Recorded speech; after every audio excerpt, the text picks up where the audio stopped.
하나님의 사랑과 축복이 여러분에게 넘치시기를 바랍니다.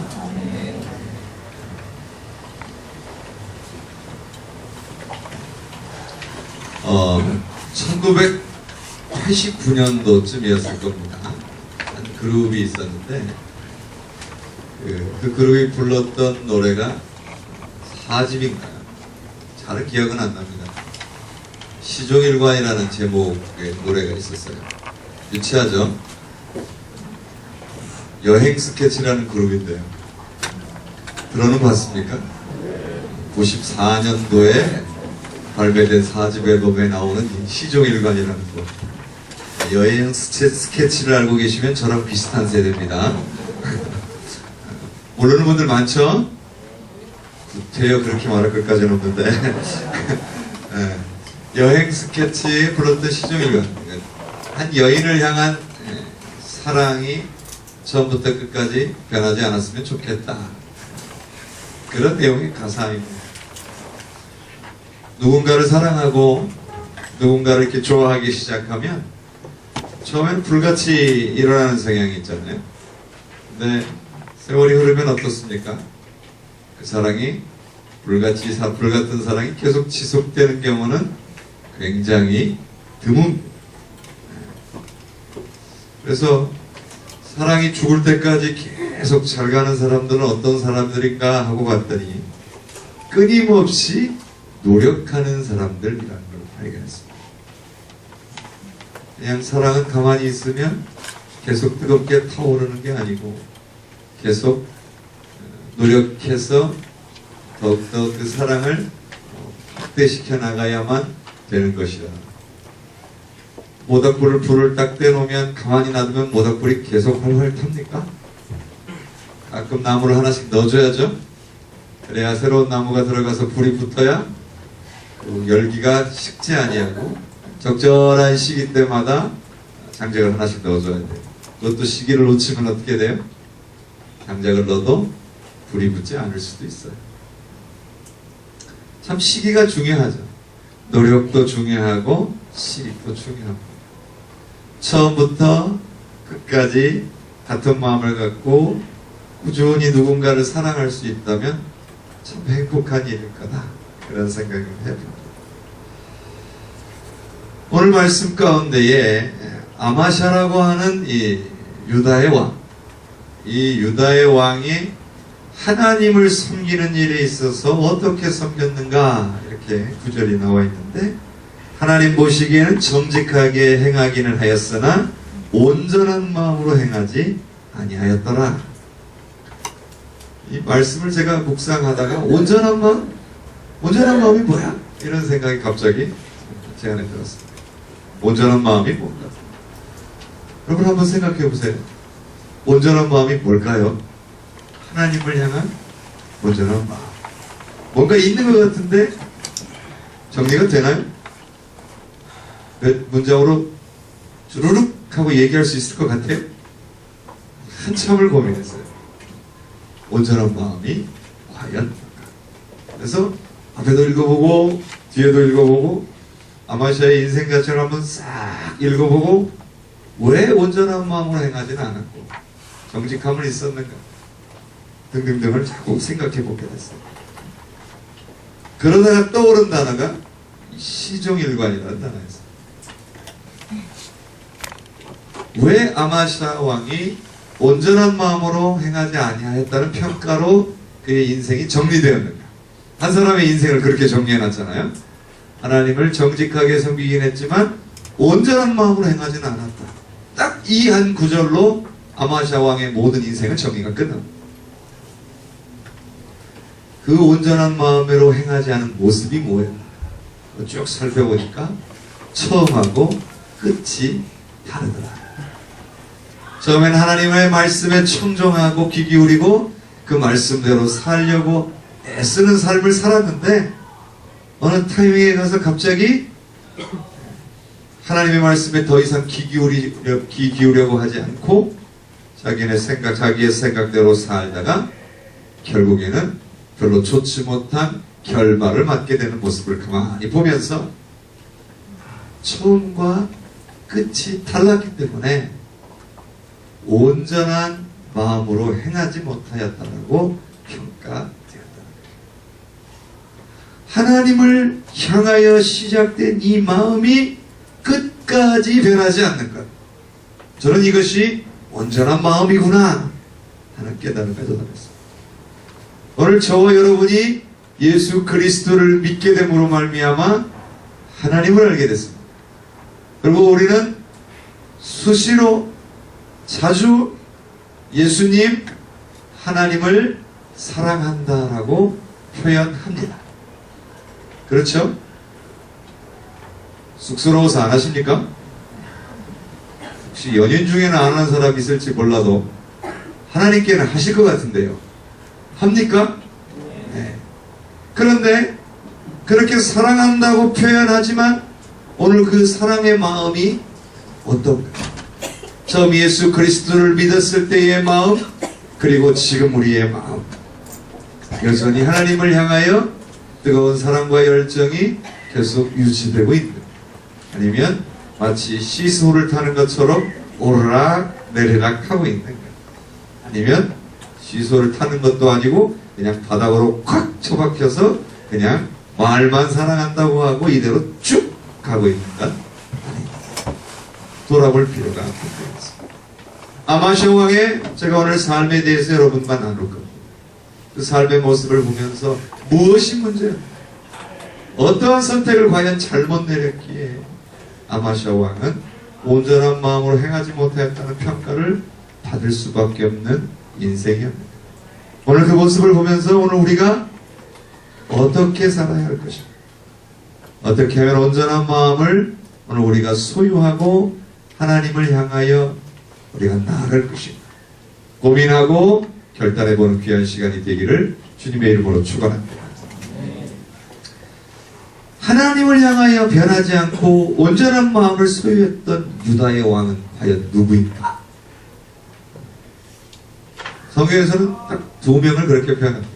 다윗 왕과 아사 왕. 이들의 업적들에 대해서 물론 부정적인 부분도 있지만 처음과 끝이 같게 나옵니다.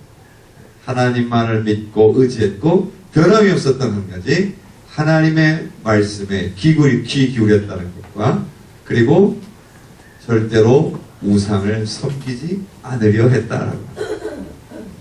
이것이 다윗 왕과 아사 왕의 인생의 평가가 온전한 마음으로 하나님을 섬겼다는 평가로 나오는 겁니다.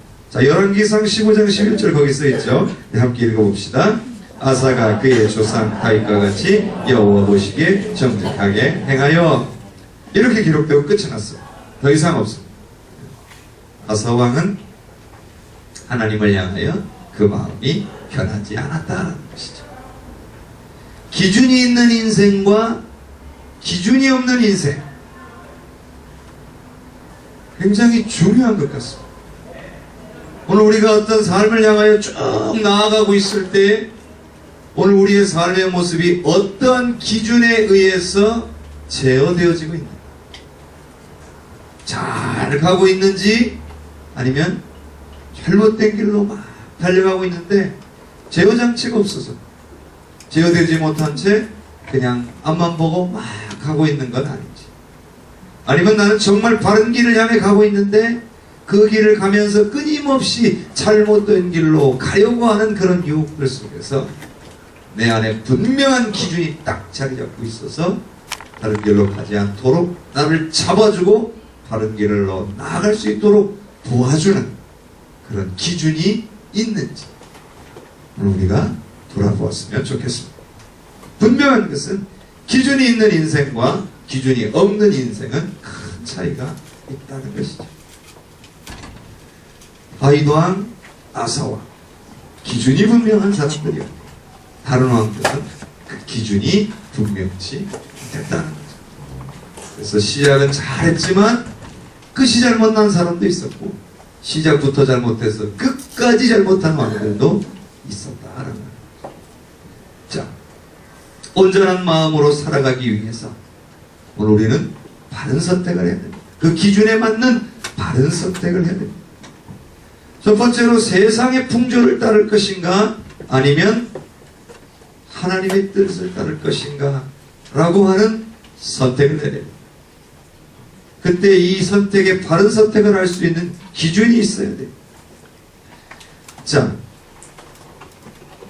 오늘 우리가 읽지는 않았지만 역대하 25장의 3절과 4절에 보면 아마샤 왕의 통치 기간 중에 어떤 일을 행하냐면 그의 아버지 요아스 왕을 신하들이 죽입니다. 그랬기 때문에 아마샤가 왕에 올라서 했던 일들 중에 하나는 그 요아스 왕을 죽였던 신하들을 제거하는 일들을 합니다. 근데 고대 왕정 체제에서는 일종의 반역이잖아요. 왕을 죽인 행위니까 반역이잖아요. 그러니까 어떻게 해야 돼요? 가족들까지 싹 몰살을 시키는 것이 일반적인 예입니다. 화근의 불씨를 남겨두지 않죠. 예. 옛날 뭐 중국 역사하는 데 보면 구족을 멸한다는 것도 있죠. 어떤 데 보니까 10족을 멸하는 경우도 있다는데요. 10족은 뭐냐면 아는 사람들 다 죽였다. 단순히 구족은 모든 사돈의 8족까지 싹 죽이는 건데 10족은 아는 사람까지 죽이는. 그런데 성경에는 그렇게 안 돼 있어요. 하나님의 법에 따르면 자녀들은 죽이지 않고 그 죄를 저지른 사람들만 죽이도록 돼 있어요.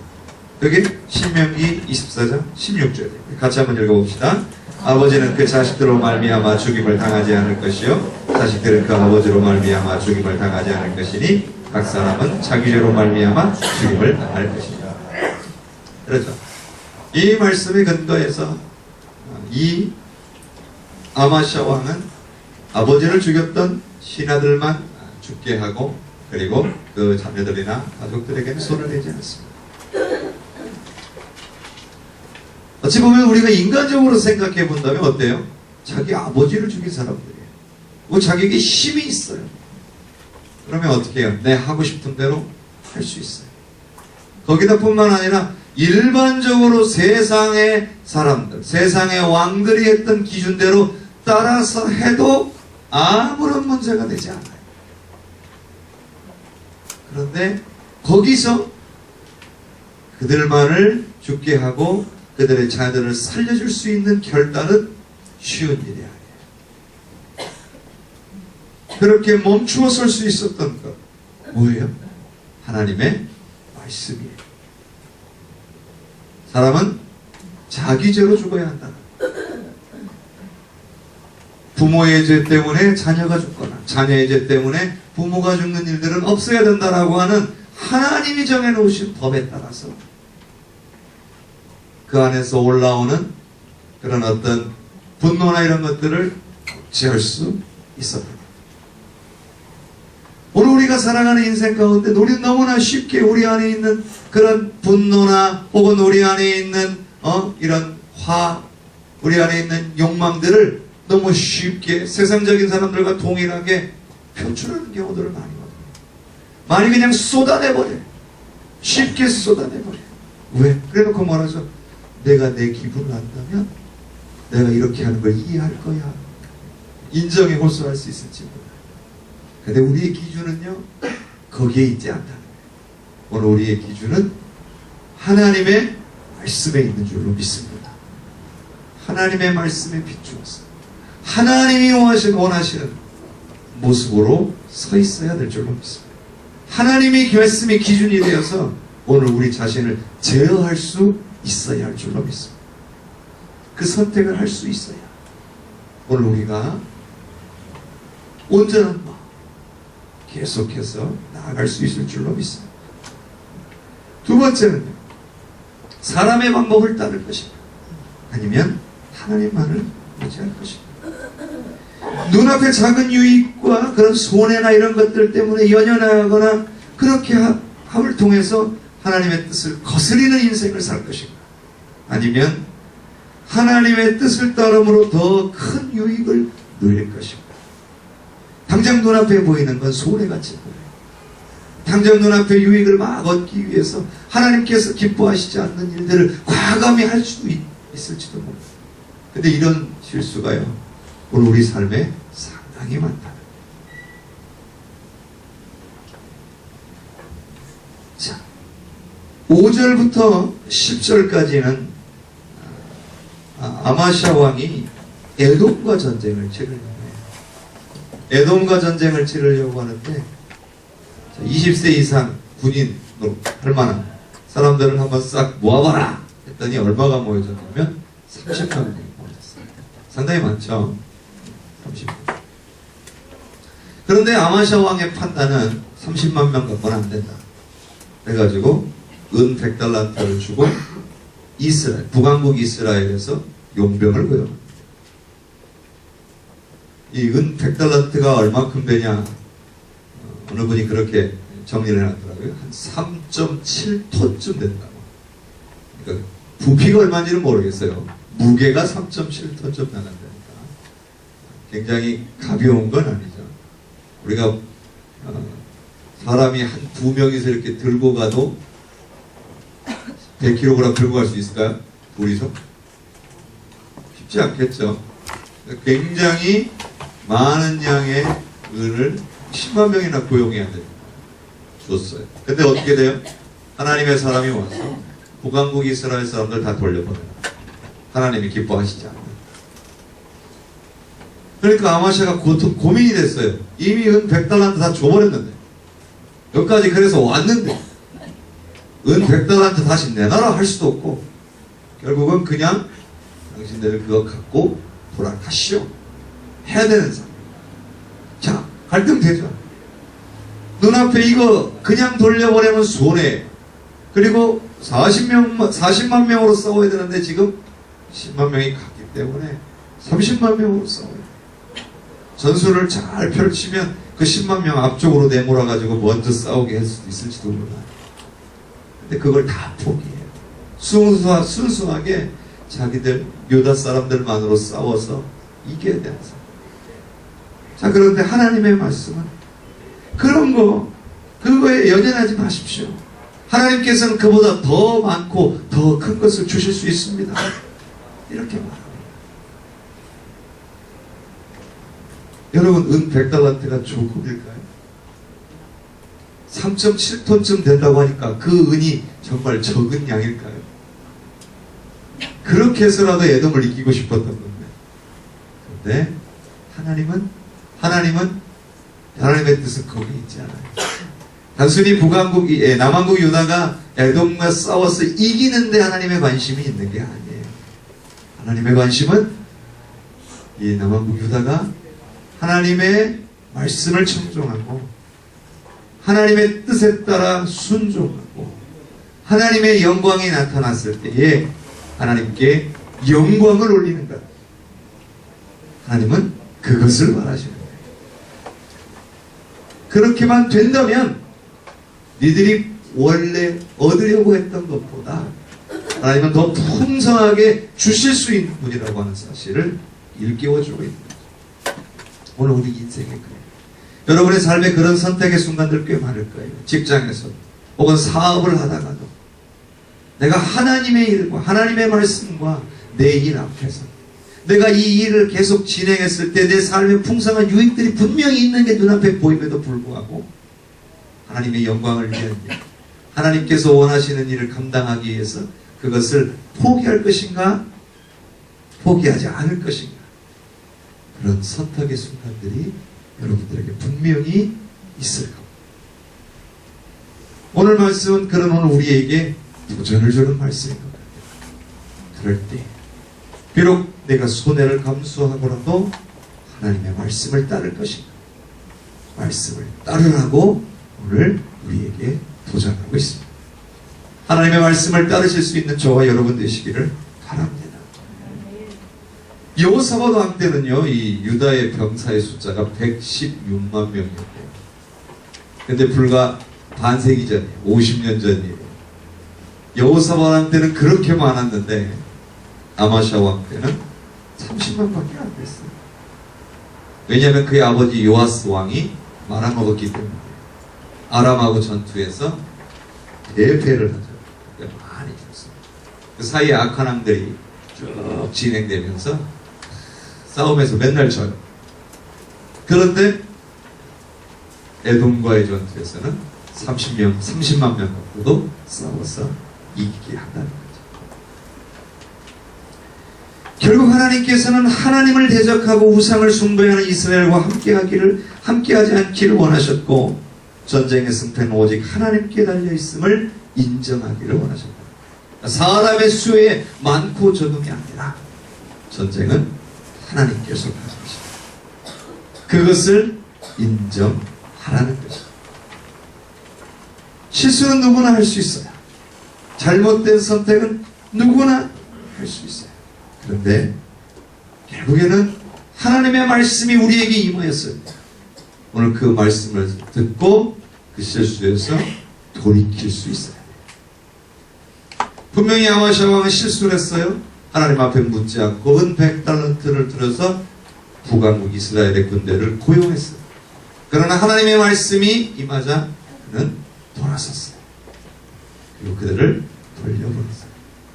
은 100달란트의 손해를 감수하고라도 그는 하나님의 말씀을 청조했다는 거예요. 결론은 어떻게 됐어요? 에돔과의 싸움에서 큰 승리를 거두고 그가 더욱 풍성한 그런 전리품들을 챙겨서 돌아올 수 있었어요. 여기까지는 너무나 좋았어요. 선택의 순간마다 하나님을 택했어요. 하나님의 뜻을 따랐어요. 여기까지는 너무나 좋았어요. 근데 문제가 생기기 시작했어요. 전쟁에 승리를 했어요. 돌아오다가 어떻게 해요? 에돔 사람들, 세일산에 있는 사람들, 세일 사람들이 섬겼던 우상을 갖고 와가지고 우상을 분양하고 섬기기 시작합니다. 문제가 생깁니다. 왜요? 왜 이런 일들이 생겼을까요? 교만함이 올라와요. 하나님이 승리케 하셨는데 잊어버린 거예요. 오늘 자신의 업적이다라는 생각을 해요. 그래서 하나님께서 승리하셨음을 인정하고 감사의 예배를 드려도 모자랄 판국에 에돔의 우상들을 가져가다가 경배하고 분양했다. 이때도 또 실수를 한 거죠. 근데 이번에도 하나님의 사람을 하나님께서 보내셔요. 16절에 보면 하나님의 사람들을 다시 보내서 돌이키라고, 다시 돌아오라고. 하나님께서 싸워서 이겼잖아요. 에돔의 그 우상들이, 에돔의 그 소위 말하는 그 우상들이 하나님과의 싸움 속에서 에돔 사람들을 지켜줬나요?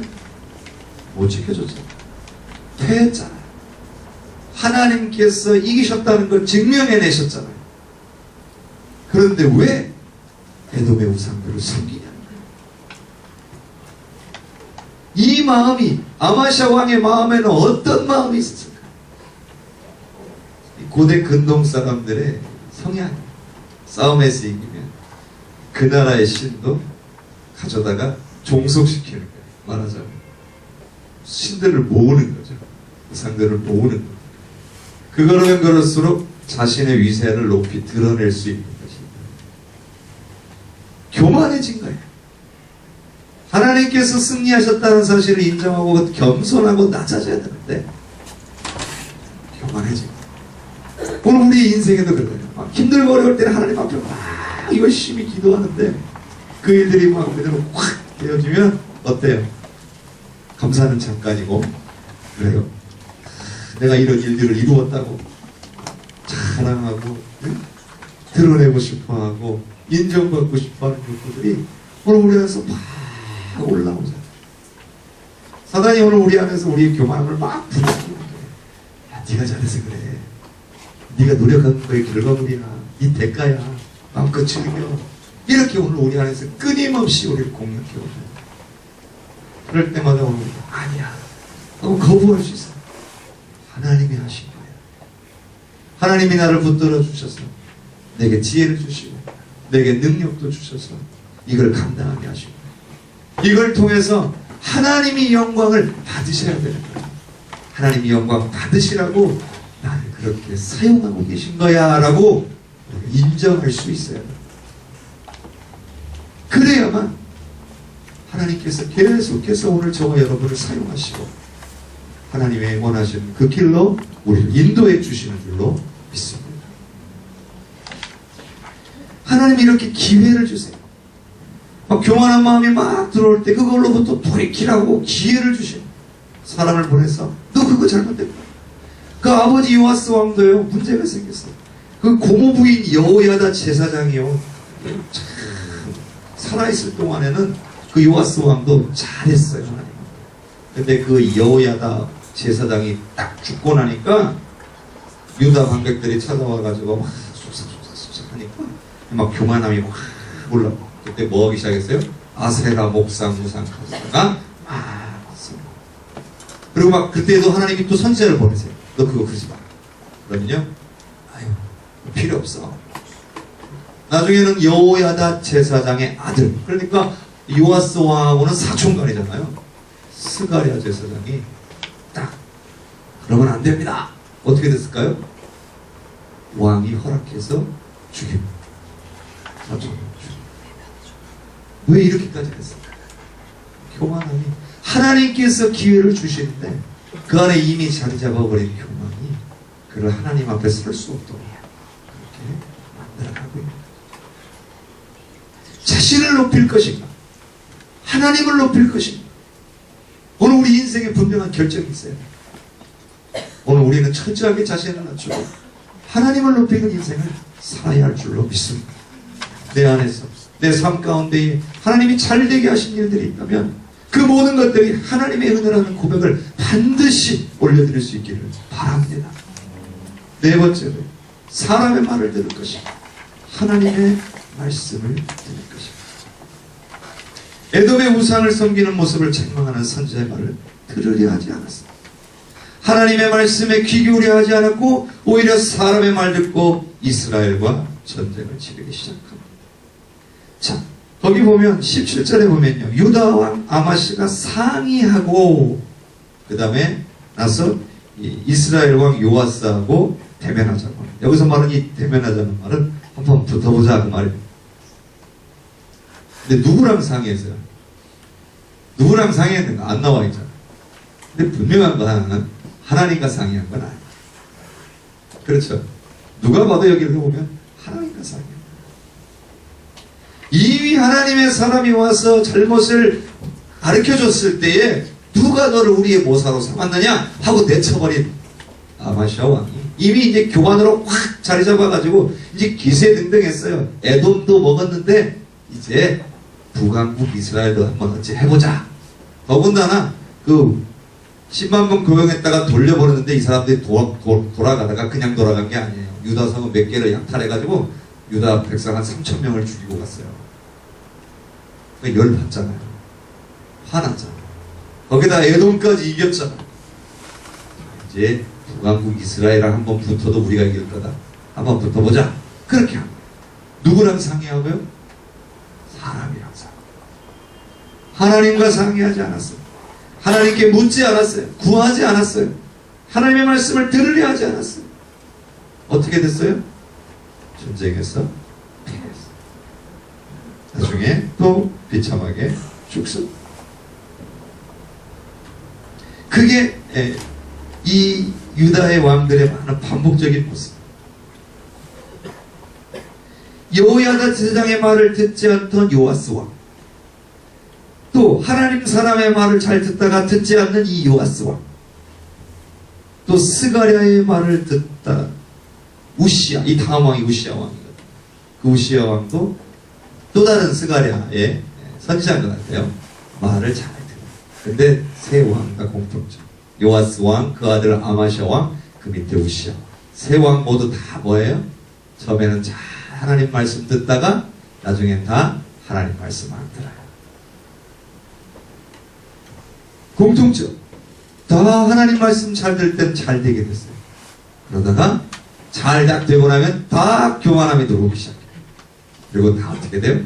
하나님의 말씀에 귀 기울이지 않게 돼요. 사람의 말에 귀 기울이기 시작해요. 그리고 나서 결론은 어떻게 돼요? 다 시좋지 않아요.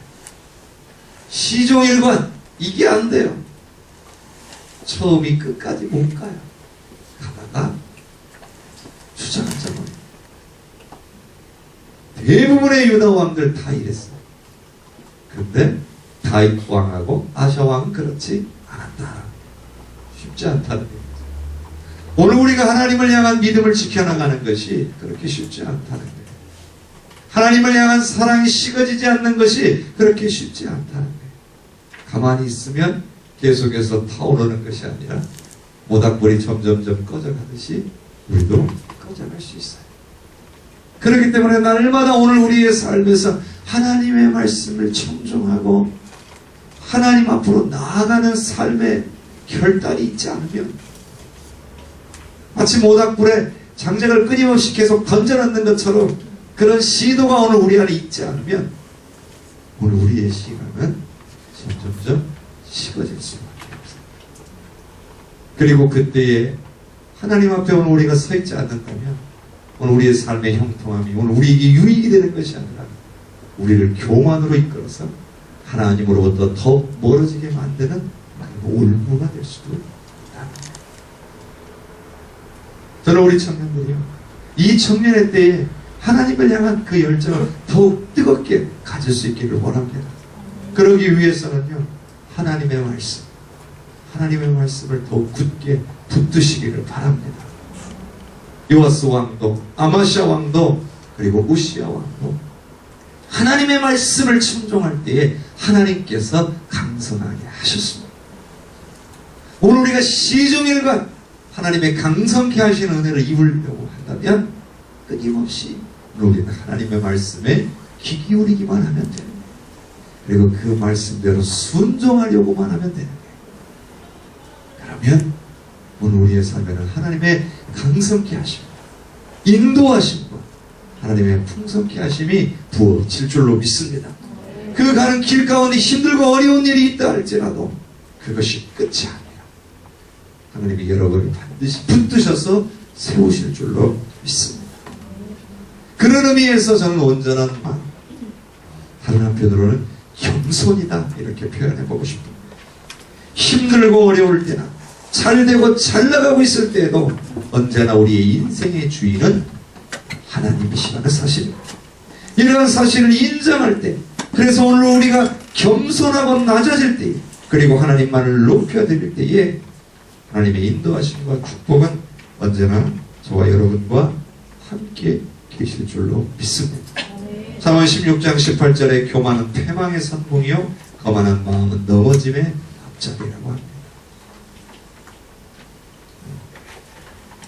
우리의 신앙의 선배가 그냥 이 글을 적어놨을 리는 없을 거라는 거죠. 그가 온몸으로 체험했던 신앙의 고백인 거예요. 인생의 체험이고 교훈인 거예요. 제가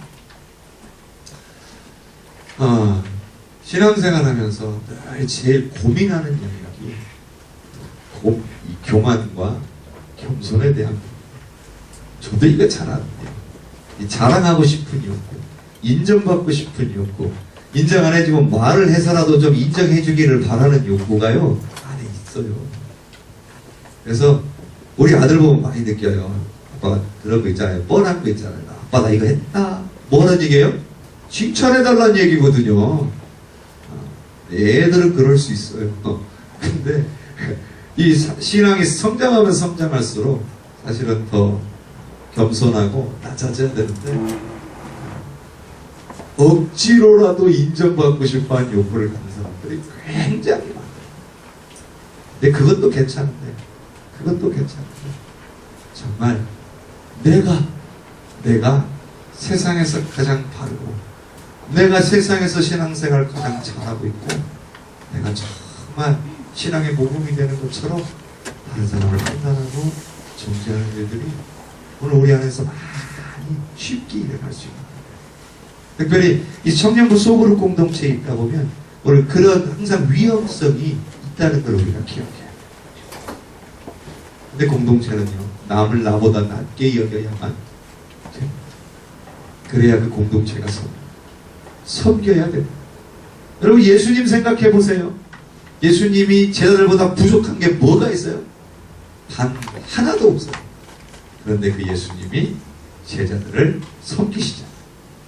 그들을 사랑하시고 그들을 세우시고 그들을 바른 길로 인도하잖아요. 그들을 나무라지 않으시잖아요. 그들을 정죄하지 않으시잖아요. 가늠하다 현장에 잡힌 여인조차도 정죄하지 않으시잖아요. 그럴 것처럼 저는 우리 청년부 모든 소그룹마다 서로 남을 세워주기 위해 낮아지고 겸손한 그런 모습들이 모두에게 있었으면 좋겠습니다. 한 발짝만 물러나면 돼요. 이런 한 발짝만 이렇게 뒤로 물러나서 보면 별거 아니에요.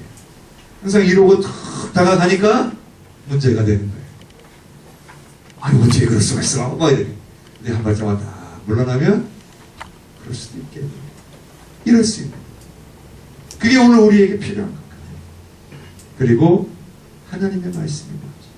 한 발짝 물러서서 하나님의 말씀을 들을 수 있는 저와 여러분이 될 수 있기를 바랍니다. 하나님은 오늘 저와 여러분을 분명히 사용하셔서 만지셔서 온전하게 하셔서 하나님께서 가시는 그 길을 기어이 끌고 가실 거라고 저는 믿습니다. 오늘 우리가 하나님의 손만 붙잡으면 그 길을 따라갈 수 있을 줄로 믿습니다. 오늘 2015년 한 해가 하나님의 말씀에 붙들림과 되는 귀한 한 해가 되시기를 주님의 이름으로 축원합니다. 찬양합시다. 주님 앞에 항상 나가야 됩니다. 그리고 하나님의 말씀을 귀 기울여야 됩니다. 주님들 바라봐야 됩니다. 그래야 주님이 우리를 만지십니다. 우리가 세워집니다. 남을 보지 말고 나를 보지 말고 주님을 볼 수 있기를 바랍니다. 그러면 우리에게 원하시는 주님의 마음을 우리가 깨닫게 될 줄로 믿습니다. 주 앞에 나와 제사를 드리네. 마음 열어 내 삶을